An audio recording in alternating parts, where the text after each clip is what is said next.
مالک کو اس کی سانسوں پر بھی حق حاصل تھا اور اس کے جسم پر بھی۔ اس کے بعد ہبل ان کے لیے سب سے بڑا خدا ہو گیا۔ اس زمانے میں شہر، ملک اور بر اعظم آج کے معنی میں نہیں تھے۔ عنوان: ہمیں کیسے پتہ چلا؟ انسانی تاریخ ہمیشہ سے سیکھنے کا سب سے بڑا ذریعہ رہی ہے۔ پہلے تاریخ لوگوں کی یادداشت کے ذریعے سے آنے والے دور تک پہنچتی رہی اور نسل در نسل آگے چلتی رہی۔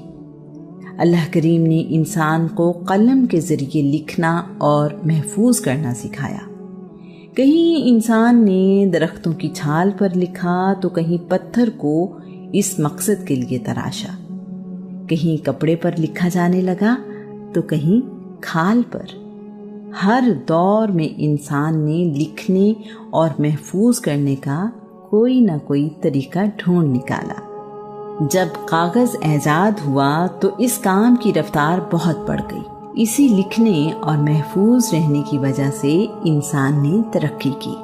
عام لوگوں کو بادشاہوں، بہادروں اور غیر معمولی لوگوں کی زندگی میں بہت دلچسپی رہی ہے۔ اللہ کے نبی آدم علیہ السلام سے لے کر محمد رسول اللہ تک اس دنیا میں مختلف وقتوں میں نبی اور رسول آتے رہے اور لوگوں کی زندگیوں میں انقلاب لاتے رہے۔ ان لوگوں کی تعلیمات تو ہدایت کا ذریعہ تھی ہی، ان کی اپنی زندگیاں بھی انسان کی رہنمائی کے لیے بہت اہمیت رکھتی ہیں۔ ان کی زندگیوں کے متعلق ذکر آسمانی کتابوں اور صحیفوں میں بھی ملتا ہے۔ قرآن مجید اس سلسلے میں ہماری سب سے زیادہ رہنمائی کرتا ہے۔ قرآن مجید ہمارے لیے سب سے بڑا ذریعہ ہے جو ہمیں رسول اللہ کی زندگی کے متعلق معلومات فراہم کرتا ہے۔ اس کے بعد رسول اللہ کی زندگی کے بارے میں آپ کے ساتھیوں نے بتایا اور ہم تک یہ معلومات پہنچائیں۔ اس زمانے کی تاریخ کے بارے میں ہمیں بہت کچھ حدیثوں کی کتابوں سے ملتا ہے۔ اس دور کے بہت سے مخطوطے یعنی مینیوسکرپٹ بھی ملتے ہیں۔ رسول اللہ کی زندگی کی بہت سی باتیں کسی نہ کسی طرح لکھی ہوئی محفوظ ہیں۔ اس کے علاوہ رسول اللہ کی زندگی، جسے آج ہم سیرت رسول کہتے ہیں، رسول اللہ کے دور کے بہت ہی قریب کتابوں کی شکل میں محفوظ ملتی ہے۔ ابن اسحاق اس سلسلے میں بہت اہمیت رکھتے ہیں۔ رسول اللہ کے دور میں موجود کم و بیش 1,20,000 صحابہ نے کم از کم ایک بات اپنے بعد آنے والے لوگوں کی رہنمائی کے لیے بتائی ہے۔ کسی فرد واحد کے بارے میں اتنی معلومات اسی زمانے میں رہنے والوں کی زبانی اس طرح کہیں محفوظ نہیں ملتی۔ رسول اللہ کے بعد بھی ایسی تفصیل کسی اور شخصیت کے بارے میں ہمیں نہیں ملتی۔ عرب میں شاعری کی اہمیت سے ہم اچھی طرح واقف ہیں۔ عرب شاعری کے بارے میں کہتے ہیں، شاعری عرب لوگوں کی تہذیب کا محافظ خانہ ہے۔ اس دور کی شاعری بھی اس سلسلے میں ایک اہم ذریعہ ہے۔ بدقسمتی سے رسول اللہ کے دور میں ارد گرد کے ملکوں میں کیا ہوتا رہا، ایسا تاریخ میں محفوظ نہیں ہے۔ اس دور میں بادشاہوں کے درباروں میں تاریخ دان ہوا کرتے تھے۔ اس کے باوجود اس صدی کے متعلق محفوظ چیزیں نہیں ملتی۔ ابتدا میں لکھی گئی سیرت کی کتابوں میں رسول اللہ کے جنگی اور تبلیغی مہمات کو موضوع بنایا گیا۔